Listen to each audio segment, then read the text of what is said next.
Welcome. My name is Tiziano Di Mattia, Ariom yoga teacher. And today I want to talk to you about yoga poses alignments and how do we approach them in our teacher training on demand. In our program, you will find videos of the different yoga poses, but we will not only show and explain you the different yoga poses alignments. We will also show you different variations of them and, more importantly, you will understand how to adapt them according to the different body's situations. And if you will have any doubt, you can always contact me. I'll be there ready to help you find the best solution. But anyway, when we teach alignments, we mainly focus on the point that it's not the body that has to adapt to the asana, but it's the asana that has to adapt to the body. But what does this mean? First of all, we must understand that the traditional alignments that we usually follow were made with the Eastern bodies that more of 100 years ago. And the Eastern bodies of that time had totally different mobility compared to our Western bodies. Basically because of different daily habits. We spend most of our time sitting on chair. We do not raise our arms overhead. We do not move our spine anymore. So basically, we have lost a lot of mobility. And we cannot pretend to practice yoga poses following exactly that specific alignment. A clever approach will be to adapt the yoga traditional alignment to our Western bodies. Then, of course, we will work towards that traditional alignment. But first of all, we must adapt it to our body. In this way, we will practice in a safer manner, and I can assure you, you will also improve more in your yoga practice. But I will show you some practical example of it. And we will talk about the lower limbs of Virabhadrasana 2, Warrior 2. So if we look at the traditional alignments of it, we should have the front heel exactly in line with the center of the back foot.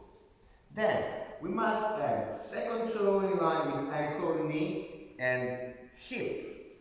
So here, in the front knee, we should look for a straight angle.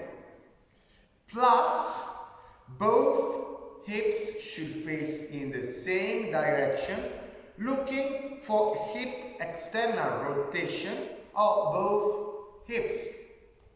But not everyone, especially in the beginning, has the mobility and to hold this kind of alignment. And a common mistake that I see is to let the front knee fall inward, which can be dangerous for your knee joint. Or maybe another common mistake I see is to let the back hip rotate inward, losing the hips alignment, which is not then creating the nice adductor stretch that we are looking for. So instead of working in this way, we can simplify the pose according to our situation.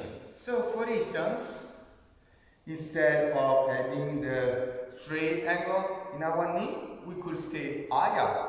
In this way, it will be easier to focus on the hip external rotation plus the posterior pelvis disc, and we will feel the adductor stretch that we cannot feel if we let the back hip fall inward. Or maybe, if we still want to stay really low, we could do this adjustment. Instead of looking for alignment between front heel and back and center of the back foot, we could place both heels in line, staying low, and in this way it will be easier to keep the hips alignment. Okay, this is just an example. Or maybe we could talk about the hands positioning on the ground.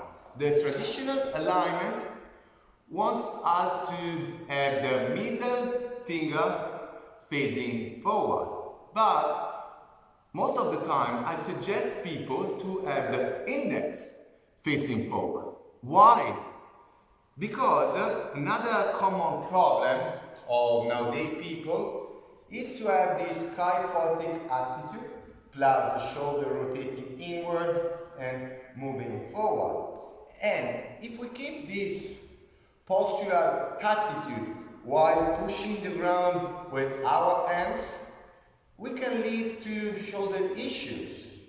So, if instead of having the middle finger facing forward, I have the index facing forward, in this way it will be easier to create the humerus external rotation, which will be helpful to keep the proper intra-articular space, which will be useful to avoid issue in your glenohumeral joints.